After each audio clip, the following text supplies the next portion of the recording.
En 2011, la revolución de la primavera árabe se propagó por Oriente Próximo. Desde Túnez a Egipto, Bahrein y Siria. Durante más de 50 años, un discreto erudito americano ha ayudado a los pueblos a derrocar a sus dictadores. Sus tácticas de resistencia no violenta se han utilizado en Serbia, Ucrania o Irán.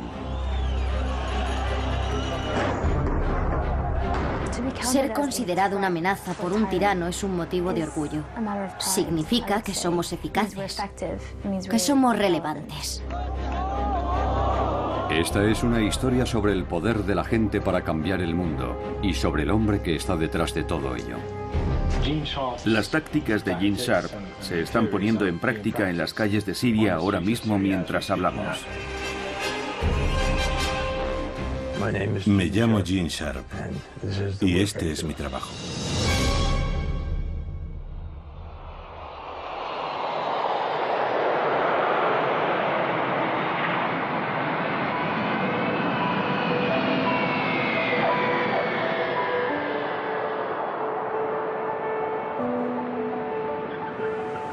¿Cómo describiría su trabajo? Describir mi trabajo siempre ha sido un problema. Principalmente intento comprender la naturaleza y el potencial de las formas de lucha no violentas para socavar dictaduras. Esta es una técnica de combate. Es un sustituto de la guerra y de cualquier otro tipo de violencia. Su manual para la revolución. De la dictadura a la democracia ha traspasado clandestinamente fronteras y ha sido descargado cientos de miles de veces. No sabemos muy bien cómo, pero sin duda lo ha hecho. Ha sido traducido a unos 30 idiomas y ha sido divulgado en todos los continentes excepto la Antártida. Sus marcas distintivas pueden verse en revoluciones en todo el mundo.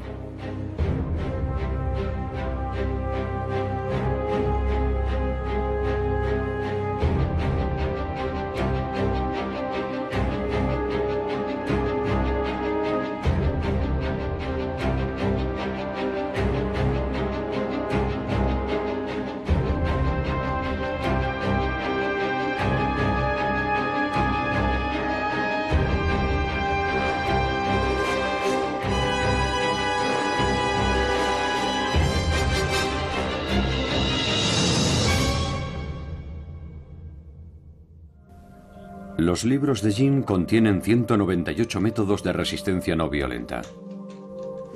Los famosos 198 métodos parecen haber tenido una extraordinaria respuesta. Son simplemente los 198 métodos específicos. Estas formas de rebelión son el boicot económico, la desobediencia civil, las protestas.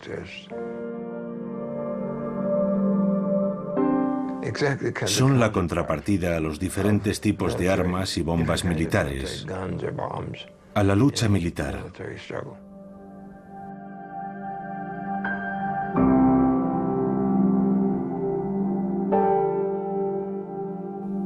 De esa forma tienen algo distinto a la violencia y la guerra, y siempre lo tendrán. En 1983, Sharp fundó la institución Albert Einstein para difundir la lucha no violenta. Durante años son muchos los que han venido aquí, a Boston Este, en busca de ayuda. Yamila Rakib lleva más de 10 años trabajando para Gene. Había estudiado su trabajo a un nivel muy básico, así que la mayor parte de mi aprendizaje tuvo lugar cuando entré en la institución. Y me enganchó.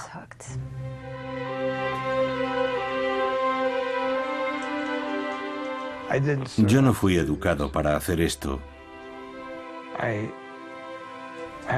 Yo tenía una formación religiosa que me llevó a querer transformar este mundo en un lugar mejor y en mejores condiciones que cuando lo encontré. Y cómo hacerlo fue siempre un problema.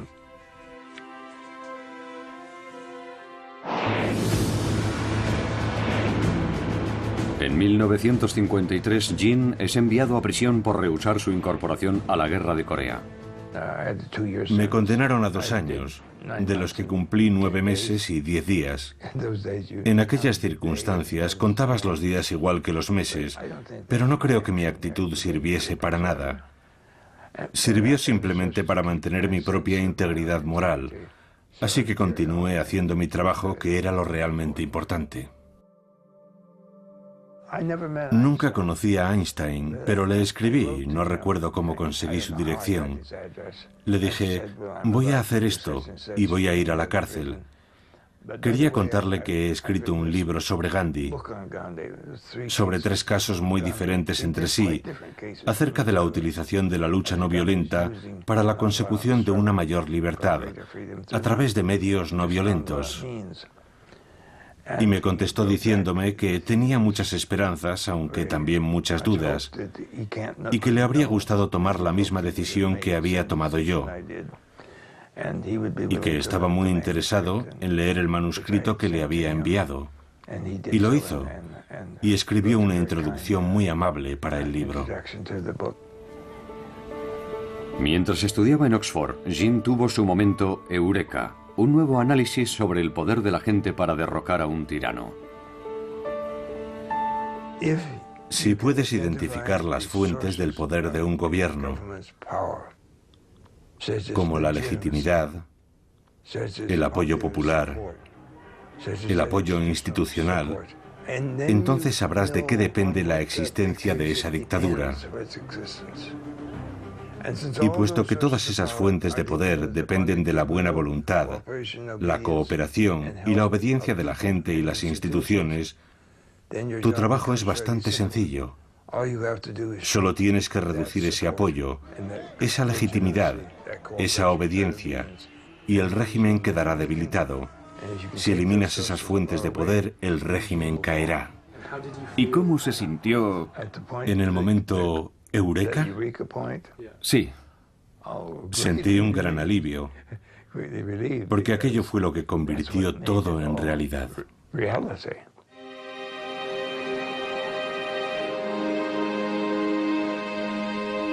Mientras enseñaba sus teorías en Harvard, Jean conoció al coronel Bob Helby, héroe de la guerra de Vietnam.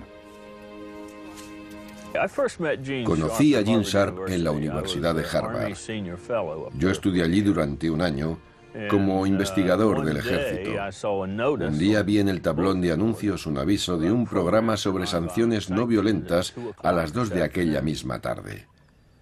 No tenía nada que hacer, así que fui a ver quiénes eran aquellos amantes de la paz y a confirmar mi noción preconcebida de que probablemente llevarían anillos en la nariz y en las orejas y de que su aspecto sería sucio. Así que fui a verlos y sorprendentemente su imagen no era esa. Su aspecto era totalmente normal. Y unos minutos después de habernos sentado, un caballero de baja estatura y voz amable tomó la palabra y dijo: me llamo Gene Sharp y nos hemos reunido aquí hoy para discutir sobre cómo tomar el poder político y negárselo a otros. Yo digo que la lucha no violenta es lucha armada. Y tenemos que arrebatar ese término a los defensores de la violencia, que intentan justificar con palabras bonitas ese tipo de lucha. Nosotros combatimos con armas psicológicas, armas sociales, armas económicas y armas políticas. Un tipo de lucha más poderosa contra la opresión, la injusticia y la tiranía que la violencia. Aquello llamó mi atención.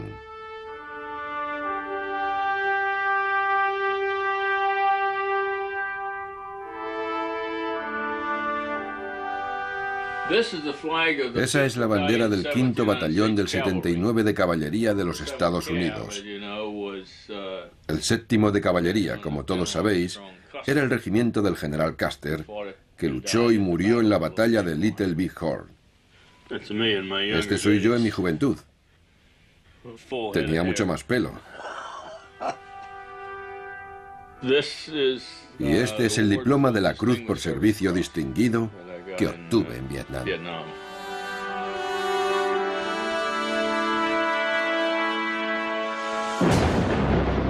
Bob fue condecorado en 1968 por su extraordinaria valentía durante una emboscada del Vietcong. Pero su experiencia cambiaría su punto de vista sobre la forma de resolver los conflictos. Vietnam influyó en mi punto de vista sobre la importancia de la lucha no violenta y particularmente sobre la importancia de mostrar las ideas de Gene Sharp al resto del mundo. Vietnam me convenció de que tiene que existir una alternativa distinta que no consista en matar a la gente. Como funcionario de defensa en Birmania, Bob había visto cómo la dictadura militar perseguía a la minoría Karen. Tras dejar el ejército, volvió para enseñar a los Karen las lecciones de Gene sobre la resistencia no violenta. Estaba hablando con uno de los comandos Karen y de repente me dijo: ¿dónde demonios estaba esta información? Llevamos combatiendo y matando gente durante 20 años. ¿Cómo es que no sabíamos esto? Otros birmanos se acercaron y me preguntaron si podríamos escribir algo que les orientara sobre cómo pasar de una dictadura a una democracia. Ese fue el origen, lo que dio lugar a la escritura del libro, Los birmanos. Yo no podía escribir sobre Birmania porque no conocía bien ese país. Y nunca se debe escribir sobre algo que no se conoce. Así que tuve que escribir de forma genérica. Si había un movimiento que quería acabar con una dictadura, ¿cómo podían hacerlo? Así que escribí aquellas teorías y se publicaron por entregas. Se publicaron en inglés y en birmano. Y pensé que ahí quedaría todo. Las manifestaciones en la plaza de Tiananmen en 1989 hicieron comprender a Gene la importancia de la planificación y la estrategia.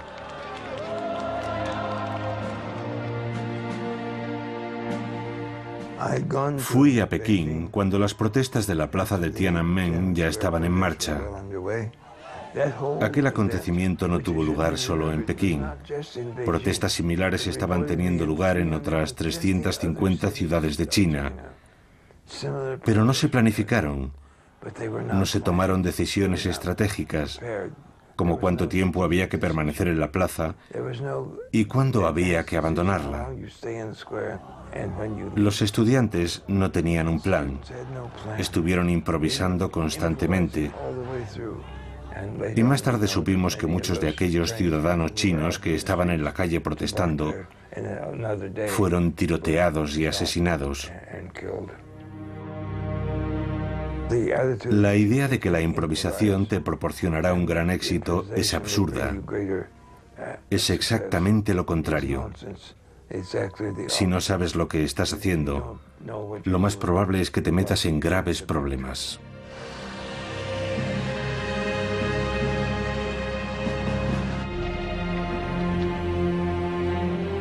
En Serbia, el gobierno de Slobodan Milosevic cometió durante años crímenes de lesa humanidad y ejerció una brutal represión interna. Aquello alimentó la creación de nuevos grupos democráticos que lucharon para eliminarlo. Fui a Budapest a petición del Instituto Nacional Republicano, que estaba prestando apoyo al movimiento de oposición serbio. Y una parte en particular de ese movimiento de oposición era Otpor, que en serbio significa resistencia. Como coronel retirado, tiene un enfoque muy militar. Su forma de hablar produjo una extraña impresión a aquel grupo de líderes estudiantiles. Hablamos durante un rato y dije: aquí falta algo. No hemos hablado sobre quién es el líder de esta organización. ¿Quién es el líder? Y uno de ellos me contestó: no tenemos líder. Y yo dije: un momento, chicos, yo no me he caído de un árbol mientras venía hacia aquí. Alguien tiene que estar dirigiendo una organización que ha movilizado a toda la sociedad serbia. Así que estuvimos alrededor de una hora tratando de engañarle acerca de algunas cuestiones. Y era porque no nos sentíamos muy cómodos dando detalles sobre nuestra organización a un extranjero. Y entonces me explicaron por qué no parecía haber un líder definido. Lo hacían para ocultárselo al gobierno. El gobierno no sabía quién estaba al mando. Más tarde supe que estaba hablando con el líder, Sergei Popovich. Bob empezó a enseñar las lecciones de Gene Sharp a los nuevos revolucionarios serbios. Cuando Bob Helby nos dio La política de la acción no violenta de Gene Sharp, me quedé maravillado y un poco avergonzado por no conocer un libro así, a pesar de que había una traducción al serbio de la dictadura a la democracia que tampoco había leído. Y ver escrito detalladamente en un libro cómo opera el poder, cómo funcionan sus pilares de apoyo y todas esas cosas que habíamos aprendido a base de golpes, fue realmente increíble.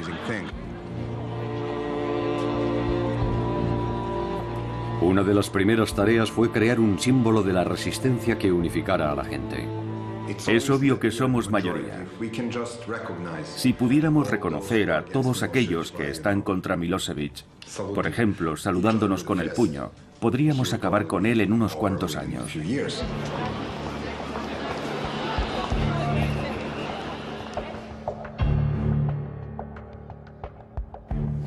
La atomización se produce cuando el régimen intenta hacer que cada individuo en la sociedad sea una unidad aislada.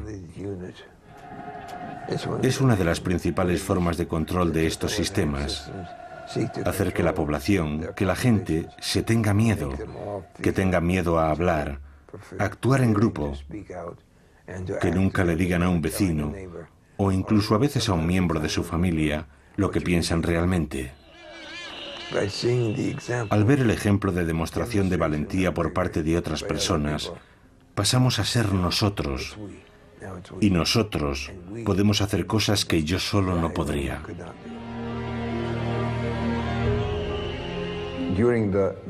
En el 96 y el 97 nos manifestábamos día tras día. La policía nos bloqueaba y cada día éramos menos, porque era muy aburrido seguir en la calle durante el duro invierno. Así que dijimos, ¿por qué no vamos a casa y hacemos ruido desde nuestros balcones?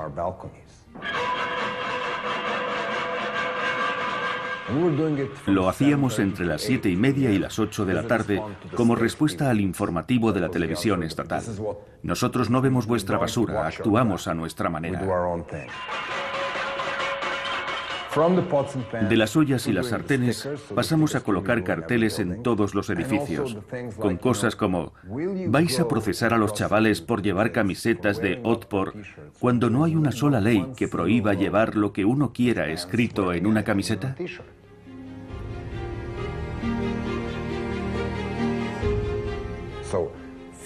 Así que los policías que entraban en los institutos y detenían a estudiantes solamente por llevar la camiseta, luego iban a casa y hablaban con su mujer, cuya amiga se estaba quejando porque su hijo había sido detenido. O tenían que hablar con su propio hijo, que venía de su colegio, en donde nadie quería estar con él o con ella, porque su padre estaba pegando a chavales de su barrio.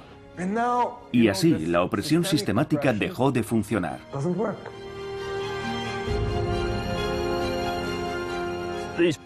Estos pilares sostienen al gobierno, igual que mis dedos sostienen este libro. Y yo he desarrollado una estrategia para socavar estos pilares. La policía, las comunidades, las instituciones religiosas, los trabajadores, lo que sea, cada organización. Y a medida que se van debilitando y empiezan a derrumbarse, el gobierno se derrumbará cuando los pilares estén rotos. Lo ideal es que esos pilares no queden destruidos, sino que sean traspasados al movimiento democrático. Tienes que fagocitar esos pilares, y eso es lo que la resistencia serbia ha hecho. Decirle a la policía que todos somos víctimas del mismo sistema. No tiene sentido librar una guerra entre víctimas y víctimas, aunque unas lleven uniformes azules y las otras pantalones vaqueros. No debemos luchar entre nosotros. Y esa táctica funcionó en Georgia, en Ucrania y en muchos otros lugares del mundo. Eso es lo que hay que hacer, fagocitar esos pilares, no lanzar piedras a la policía.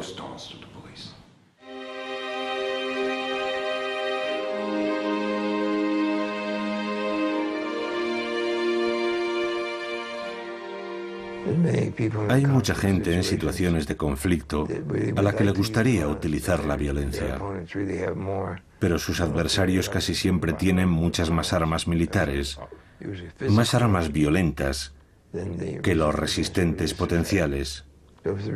Si como resistente eliges luchar con la violencia, tu adversario tendrá todas las ventajas, porque estás eligiendo luchar con las mejores armas que él posee. Pero puedes elegir luchar con armas no violentas, que son mucho más difíciles de contrarrestar para tu adversario.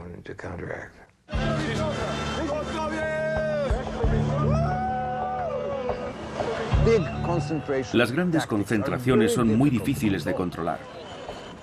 Puedes tener a 20.000 manifestantes pacíficos, pero si hay un idiota rompiendo ventanas, centrará la atención de todos los informativos, y eso puede socavar todo el movimiento.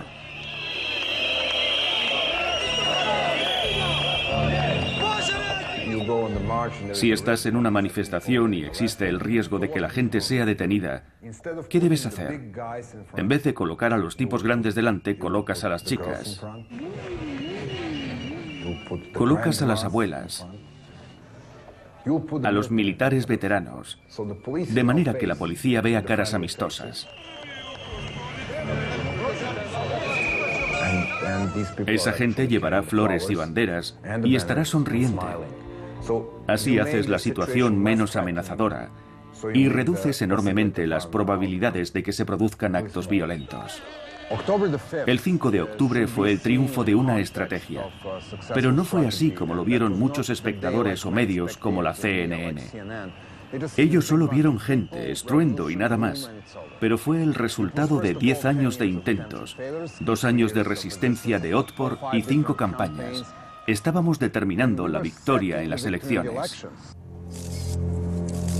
En septiembre de 2000, Serbia acudió a las urnas. La resistencia sospechaba que Milosevic amañaría las elecciones. Nosotros sabíamos que Milosevic perdería y sabíamos que no aceptaría la derrota.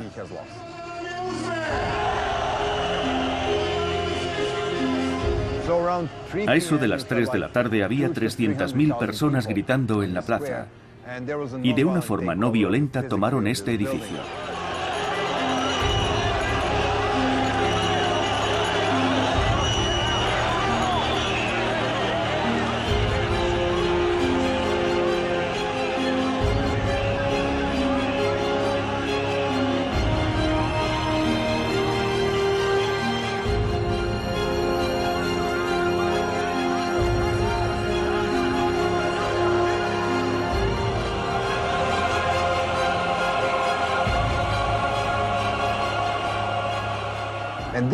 Cuando la gente entró en el edificio aquel 5 de octubre, encontró muchas papeletas premarcadas para Milosevic. Era allí donde se estaba llevando a cabo la trampa, en la segunda planta del edificio.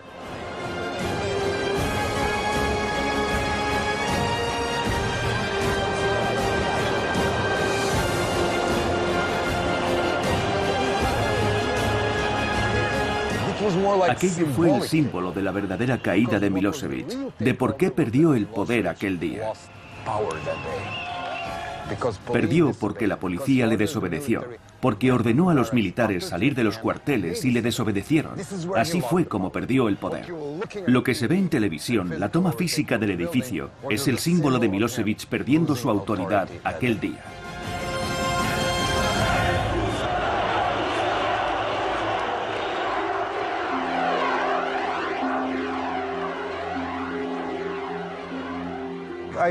Lo que aprendimos de Bob, el pensamiento y la escritura de Gene Sharp, ha influido en nuestra forma de pensar y ha hecho nuestra lucha más eficaz en un momento muy importante, cuando estábamos preparándonos para la lucha decisiva.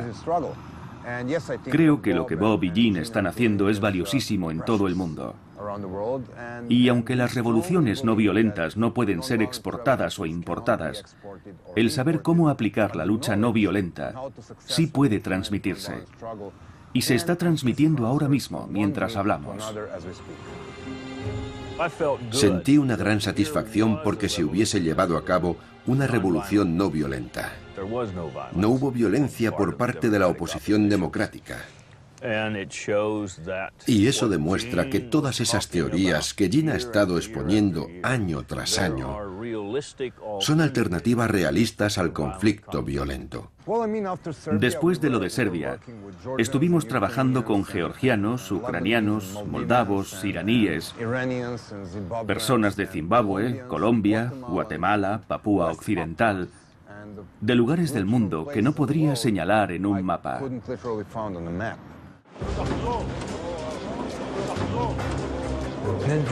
De Serbia, las noticias llegaron a Georgia, que estaba bajo un régimen muy represor, y luego a Ucrania, que también tenía problemas, también llegaron hasta allí, y luego a una serie de países situados en la franja sur de la antigua Unión Soviética.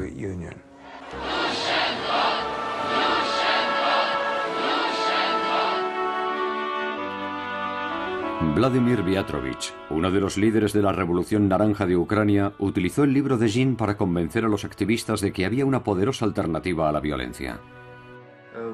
Entre los grupos de protesta había diferentes ideas, y entre ellos gente que estaba dispuesta a utilizar la alternativa violenta. El libro de Gene Sharp, De la dictadura a la democracia, enseña que se puede y se debe luchar contra los dictadores con medios no violentos. Esa idea fue muy importante y ayudó mucho. Fue una gran inspiración para la creación de la Revolución Naranja.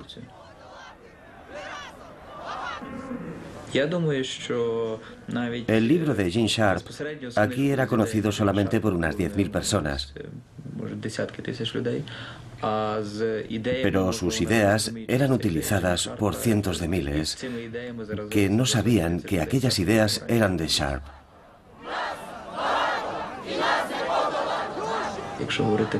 Aunque la gente no sepa quién es Gene Sharp, sí conocen sus ideas, lo que hace de él una persona muy influyente en el mundo.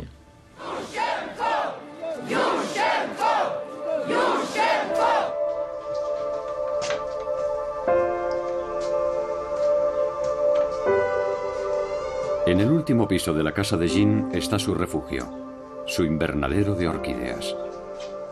Requieren bastante trabajo.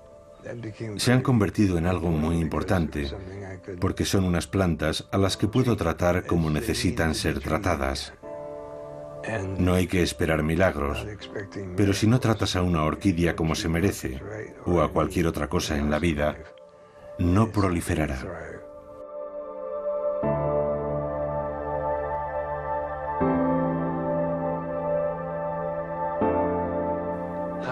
¿Cómo se siente al ver propagarse su trabajo? Su propagación ha sido notable. Siempre pienso, sigo asombrado. Sigo asombrado. Ver una obra que yo consideraba básicamente una introducción, creo que tiene entre 70 y 80 páginas, despegar así ha sido la confirmación de que el análisis era bastante preciso. No se ha propagado gracias a un anuncio, a una buena publicidad. Se ha propagado porque la gente lo ha encontrado útil, lo ha encontrado importante.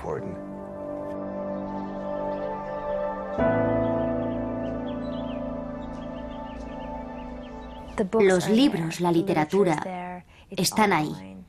En Internet, en las casas de la gente, en los discos duros, a un nivel global que no puede detenerse, que ya nada podrá detener.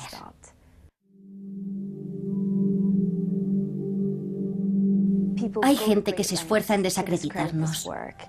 En una ocasión, el presidente Chávez se refirió a nosotros como una pandilla de gringos y dijo que la institución Albert Einstein no entendía Venezuela.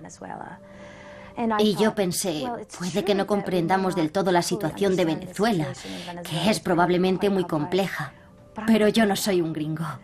Gene Sharp, George Bush y sus ideólogos de este golpe suave mecha lenta, señores, este plan de ustedes aquí en Venezuela, olvídense. En 2008 el gobierno iraní emitió un vídeo propagandístico acusando a Jean de trabajar para la CIA. La Casa Blanca, Washington, D.C. Gene Sharp, el teórico de la desobediencia civil y de las revoluciones de terciopelo, que ha publicado tratados sobre esta materia, es uno de los agentes de la CIA, encargado de la infiltración estadounidense en otros países. Viendo nuestra oficina pueden comprobar lo bien subvencionados que estamos. En cierto sentido me impresionó que estuviésemos en su radar, que mostrasen a Gene sentado en la Casa Blanca y pensé, ojalá los de la Casa Blanca se reunieran con nosotros y nos escuchasen, pero no lo hacen. Trabajamos en esta pequeña oficina sin ninguna conexión con ellos. Simplemente no ha sucedido. Nosotros no hacemos eso. No somos bajo ningún concepto una organización de la CIA, y es realmente irónico, porque vemos muy a menudo esas acusaciones en la prensa, y siempre nos preguntamos de dónde vienen. Tras las elecciones iraníes en 2009, la oposición declaró que el resultado había sido amañado. Miles de personas desfilan por la gran avenida, todas caminando en la misma dirección. Los manifestantes portan banderas verdes y la gente va mostrando la V con los dedos en señal de victoria. Yo dudaba de que la gente se manifestase después de las advertencias, pero estaba equivocado. Miles de manifestantes salieron a las calles de Teherán. La respuesta del gobierno fue brutal y una joven estudiante iraní, Neda Aga Soltan, fue alcanzada por un francotirador del gobierno.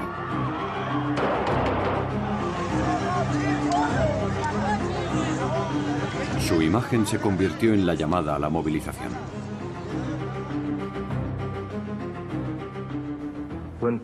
Cuando la gente es golpeada y masacrada, ello genera un proceso que yo llamo jiu-jitsu político, en el que la fuerza del adversario se utiliza para socavarlo, para hacer que caiga, aislándole de la gente que le prestaba apoyo y movilizando a otra gente que pasa a formar parte de la resistencia activa.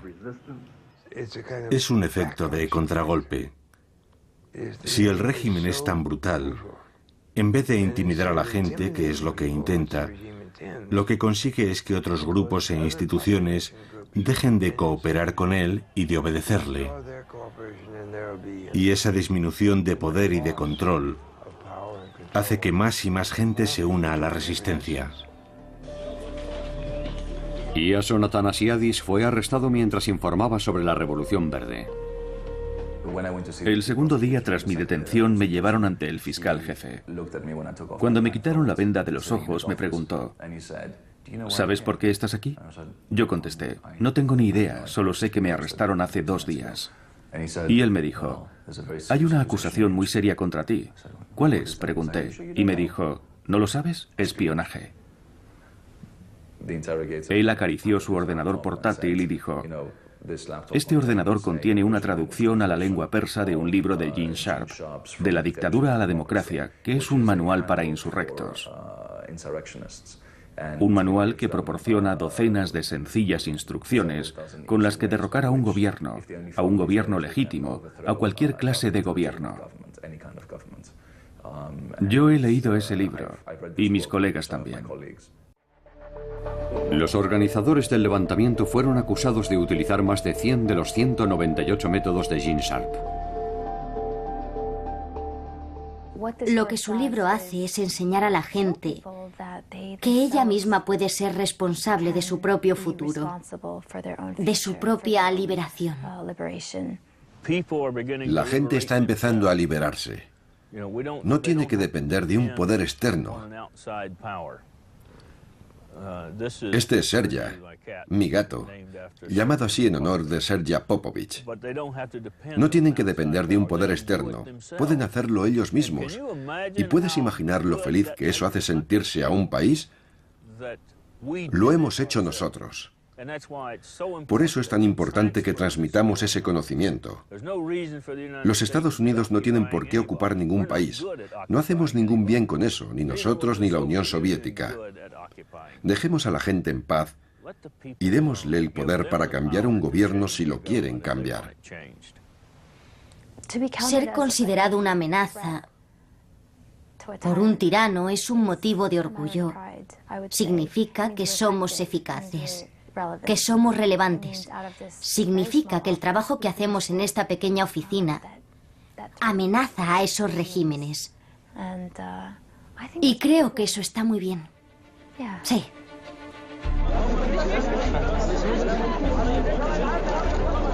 Este fue el principio de la revolución egipcia.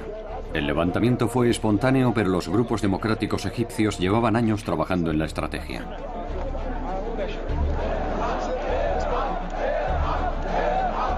El grupo egipcio que falla visitó por primera vez a Jin en Boston en 2006. 5 años después, antiguos revolucionarios serbios estaban entrenando a nuevos grupos en El Cairo. Y la Hermandad Musulmana Egipcia colgó el libro de Jin, traducido al árabe, en su página web. Cuando llegó el momento estaban preparados para liderar la revolución. Conectamos en directo con la Plaza Tahrir, la Plaza de la Liberación. Rory, conocemos las altas medidas de seguridad que se iban a tomar alrededor de la plaza. ¿Se respira un ambiente diferente al de ayer o al de antes de ayer? Sí, hoy el ambiente es increíble. El sector de la sociedad egipcia que abandonó la Plaza Tahrir ayer ha vuelto reforzado. Han conseguido reactivar la protesta. Hay niños muy pequeños, mujeres, ancianos, la gente canta y baila. Hay muchos instrumentos musicales en la plaza. Y está más llena de lo que ha estado estos días. Ahmed Maher era uno de los líderes del Grupo Democrático Egipcio 6 de abril. Estábamos esperando a que ocurriera algo que encendiese la llama, que provocase un gran movimiento de personas. Y ocurrió en Túnez.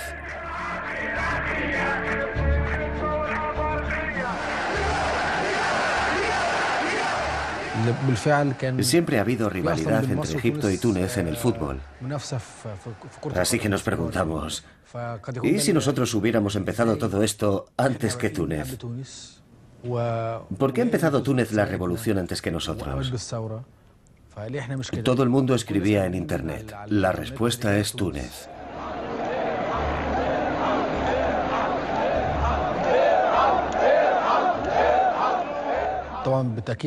Por supuesto que los libros de Gene Sharp tuvieron un gran impacto en nuestro movimiento. Y también encontramos en Internet otros libros y películas que, al igual que Gene Sharp, hablaban de la poderosa lucha no violenta, de cómo desarrollar esa lucha no violenta y ponerla en práctica para conseguir nuestros fines. Así que hubo muchas fuentes de inspiración para esa idea. La protesta pacífica crecía y el presidente Hosni Mubarak intentó intimidar a los manifestantes con armamento bélico.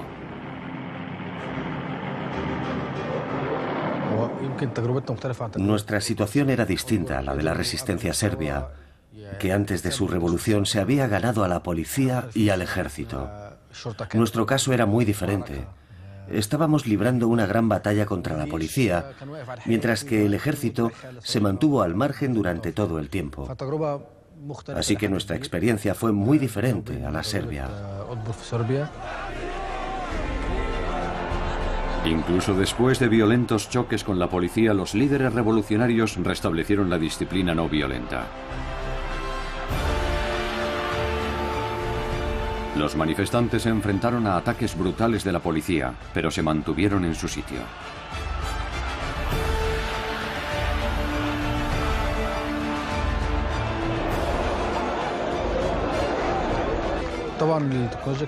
La tecnología jugó un papel vital a la hora de comunicar y extender nuestro mensaje. Jugó un papel fundamental en nuestra estructura interna. Gracias a ella pudimos contactar con la gente que vive en las provincias, a muchos kilómetros de distancia. Pudimos mantener reuniones a través de un grupo secreto en una página de Facebook. Y también utilizamos Skype para estar en contacto continuo y planear nuestra estrategia. Todos estos avances tecnológicos ayudaron mucho a la divulgación de nuestras ideas.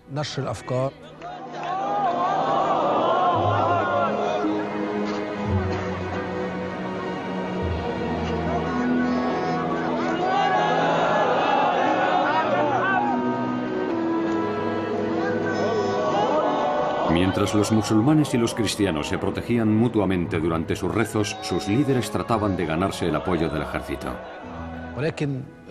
¿Qué hizo que el ejército nos apoyase al final? El ejército, a fin de cuentas, proviene del pueblo. Sus miembros son parte del pueblo y tiene un importante papel nacional. El papel de la policía tenía más que ver con el amaño en las elecciones y la protección a los corruptos. Luchaba por asegurar su supervivencia.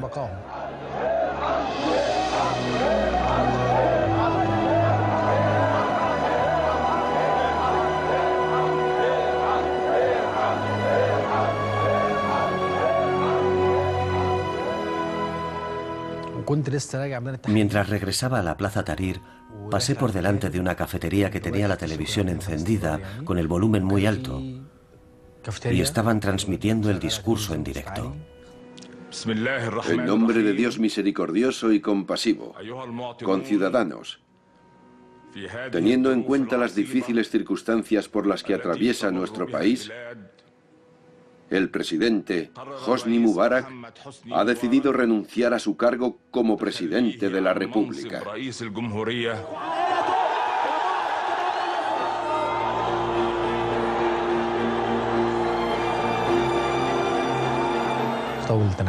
Me volví loco de alegría cuando escuché el discurso.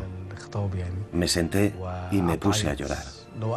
Por fin, el sueño que hemos tenido durante años, por el que tanto hemos luchado, se ha hecho realidad. Me fui corriendo a la plaza, gritando. Toda la gente estaba llorando, bailando, cantando.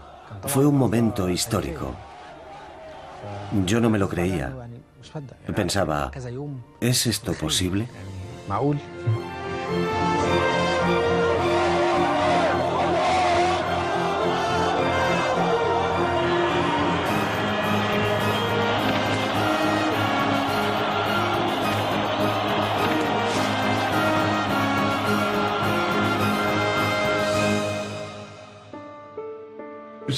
Alguien sabía muy bien lo que estaba haciendo. Y no necesitamos que nadie nos atribuya o me atribuya el mérito si no es merecido o no está documentado.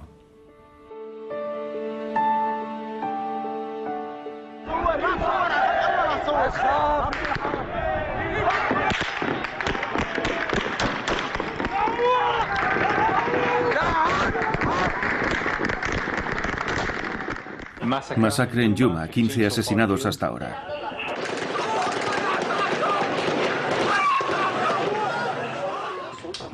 Osama Monayed es experto en comunicaciones y uno de los líderes del levantamiento sirio. Esto es un vídeo de un chico al que disparan. Un niño grita, "Mi hermano, mi hermano". Osama coordina una red de cámaras secretas por todo el país. Es una cámara de alta definición conectada a un módem vía satélite que obtiene imágenes en directo y que transmite por Internet. Hoy hemos conseguido enviar estas imágenes a Al Jazeera.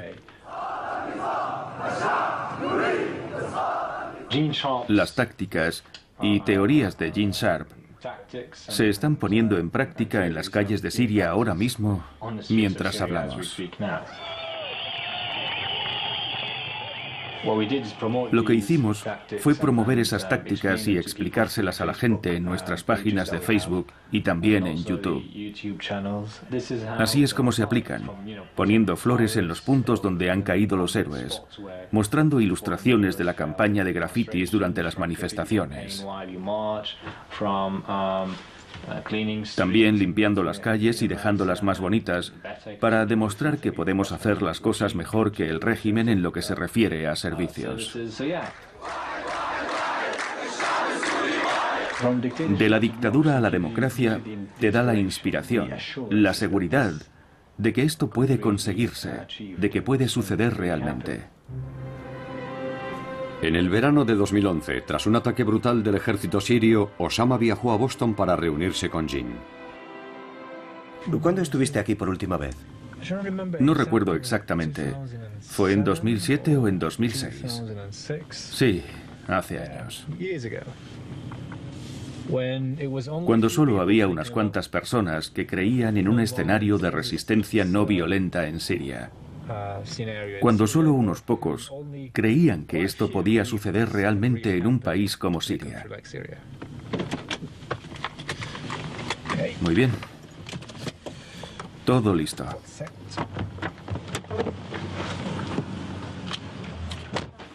Jin. Hola. Hola, qué alegría verte otra vez. Qué alegría. Me alegro de verte. Yo también. ¿Cómo estás? Vamos tirando. Es fantástico que hayas encontrado un hueco para venir a saludarme.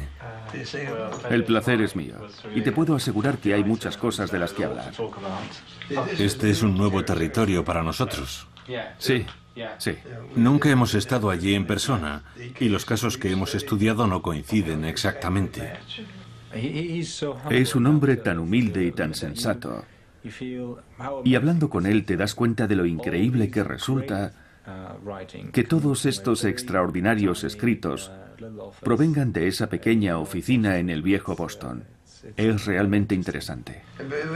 Tal vez hay una cosa que se ha aprendido, entre comillas, de Túnez y Egipto, y que yo considero un error, un grave error, y es que el gobernante existente tenga que dimitir. No tiene que dimitir. Si le quitas todos los apoyos que lo sostienen, caerá, independientemente de lo que él quiera hacer. Esa es la diferencia entre la coerción no violenta, cuando tiene que dimitir porque se le obliga a hacerlo, y la desintegración, cuando el régimen sencillamente se desmorona. Ya no queda nadie con poder suficiente para dimitir. Si Einstein fue el genio de la física, Gene Sharp es el genio de las libertades, de cómo conseguir las libertades.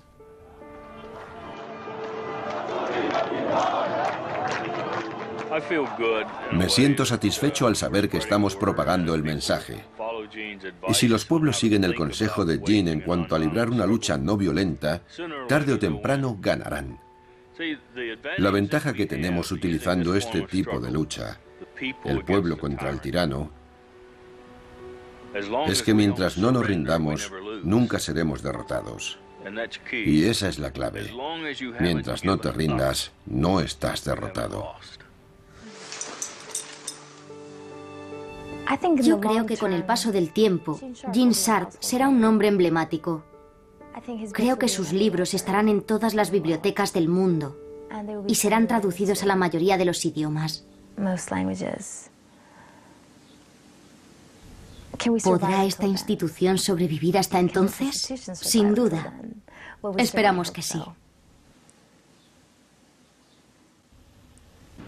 La acción no violenta políticamente significativa ha tenido lugar en al menos los siguientes países: Guatemala, Australia, Tailandia, Birmania, China, Japón, Georgia, Irán, Kurdistán, Rusia, Serbia, Ucrania, Venezuela, Vietnam, Zimbabue y seguramente haya alguno más.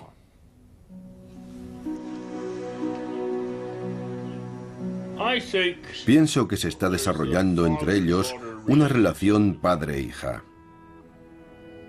Pueden sentarse, hablar, están en la misma onda. Ella lo protege y creo que lo quiere como una hija quiere a un padre. Gene Sharp es, por supuesto, mi mentor personal, pero creo que ha representado ese papel para multitud de seres humanos. Es una persona que ha dedicado su vida a proporcionar los medios para que la gente oprimida pueda alcanzar la libertad de forma autosuficiente. Y eso es algo que ha cambiado el mundo y continuará haciéndolo de forma extraordinaria. Es algo muy personal. Es simplemente amor.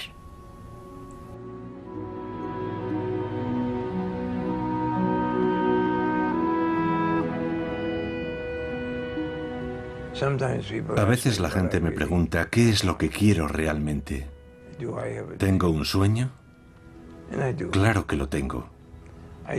Sueño con que la gente oprimida del mundo sea capaz de aprender de los datos disponibles y de las nuevas experiencias.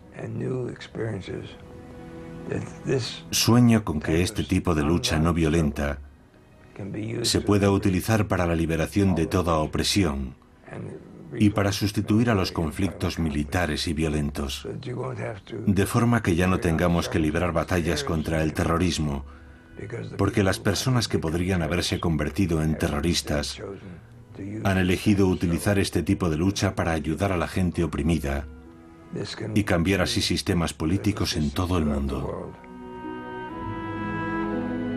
Me llamo Gene Sharp y este es mi sueño.